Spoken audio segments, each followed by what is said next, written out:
What's up, I'm Ty, and welcome to the Tech Bum. Today we're going to build a computer because I've had a few people ask me how, and well, since they're all skaters, we're just going to do a sticker bomb PC. Shall we? Yeah, let's do this.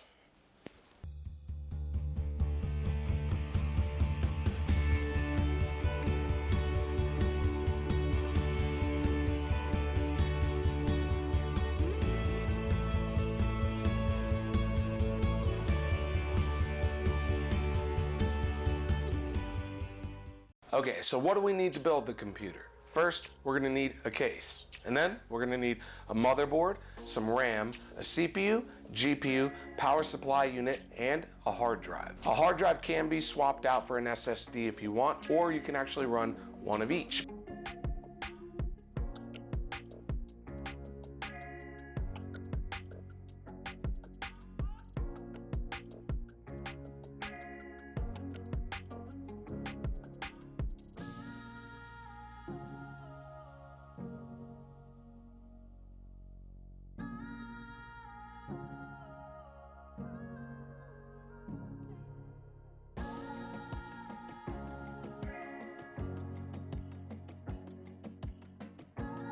So the first thing I'm going to do is unscrew both of these plastic pieces, and it's only 4 screws.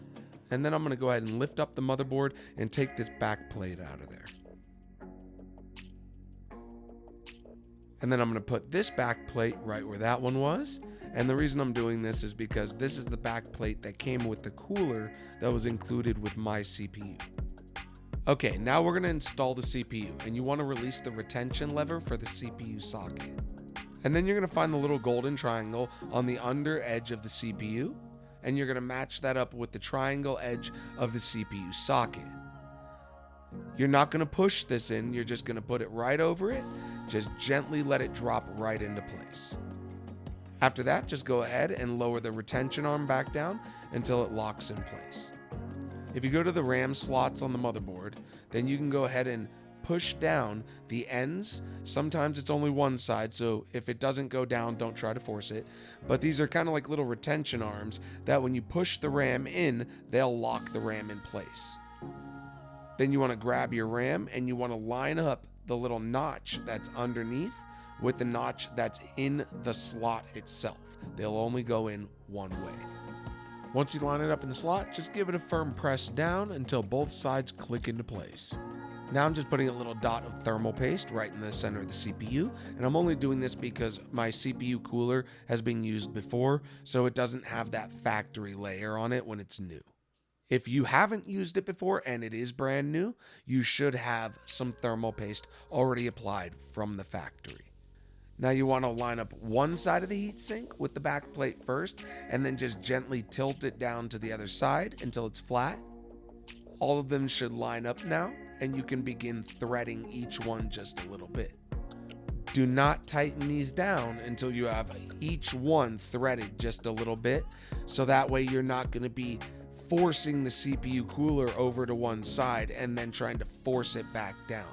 It may cause damage that way. Once you've got them all started on the threading, you want to go one by one, just a little bit at a time, until you have all of them snug so that it goes down nice and evenly. After that, just find the CPU fan header on the board and plug the wire into it. It is keyed to only go one way. Now if you have an NVMe SSD like I do, this is where you want to install that. I'll start by removing this little screw here on the motherboard, and then I'll gently insert the NVMe end into the keyed socket. And then I'll just nicely screw this back down. Now we need to put the I/O shield in.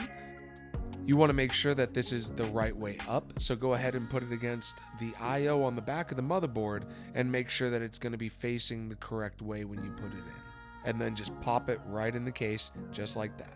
Before putting your motherboard in, just make sure that the standoffs in your case are going to line up with your motherboard format. Motherboard formats are basically just different standard sizes and are called things like ATX, MATX, EATX, and a few other things. The case manufacturer usually labels each standoff hole with like little letters that are embossed into the metal itself. So depending on your motherboard format, you may need to put a standoff in every hole with like an A or an I next to it. When putting your motherboard in, make sure the ports line up as well as the holes for mounting to the standoffs. Once you have everything lined up, start threading each one of the screws one at a time, but don't tighten them down just yet. This allows you to move the motherboard slightly during this process to make sure that everything is lined up properly before you tighten down each screw. Once you have everything lined up and all the screws are started, go ahead and tighten them down one at a time. Now I'm going to take off the back panel. To install the power supply, we're going to go around the back of the case and we're going to undo 4 thumb screws, which is going to remove basically a metal ring that's going to go around the back end of our power supply.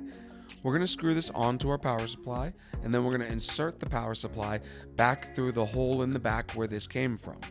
And then we're going to tighten down all 4 thumb screws.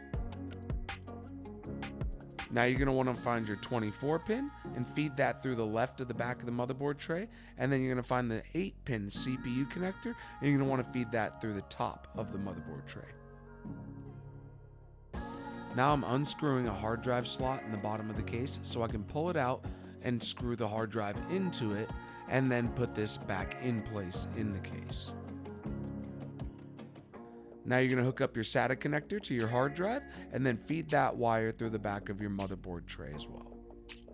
Now you need to find your SATA power, and this is what it looks like. It is keyed to only go one way, so don't force it, and you're going to plug that into the other connector on your hard drive.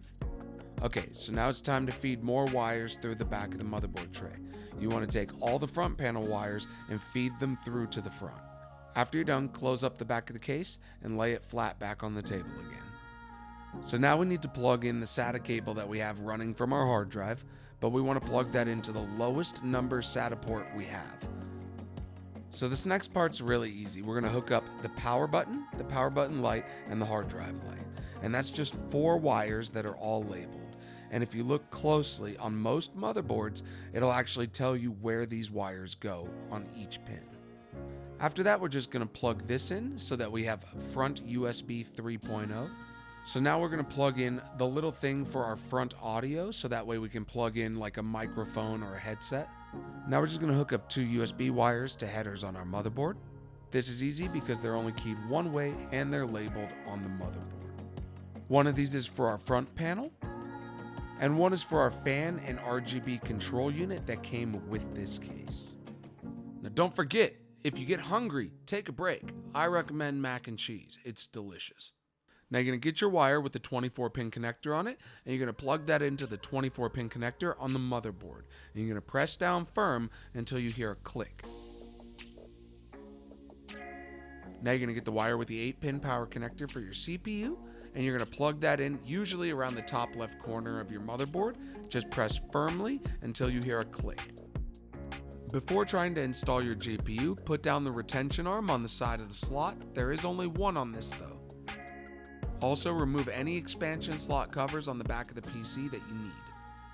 Insert the gold contact end of the GPU into the expansion slot and press down firmly until you hear a click.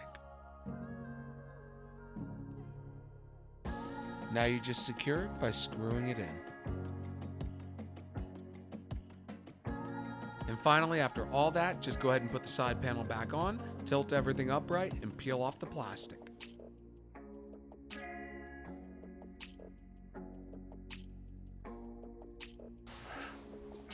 So there we go. That should be about it. Now, I'm going to try and turn this on because I haven't done that yet. So we'll flick the little switch on the back of the power supply to the one that's a line instead of the circle. And we'll press the power button. All right, I got to turn this on right here too. I hope it works.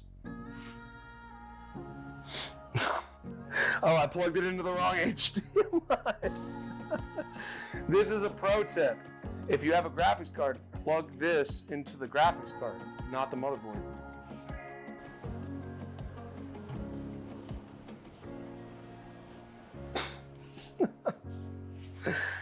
No signal, okay.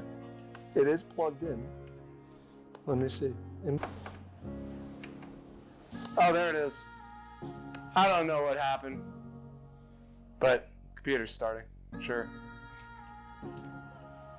There you go, it works. I just sat here and clicked the button a bunch of times on this monitor. I think it was on the wrong HDMI. But yeah, definitely make sure that you're plugging your HDMI into your graphics card. That was my first mistake. Thanks for watching. I'm Ty. This is the Tech Bum, and I'll catch you guys later. This is like so jerry-rigged. My ceiling vent is legit falling out. Okay, so now we can shoot the video.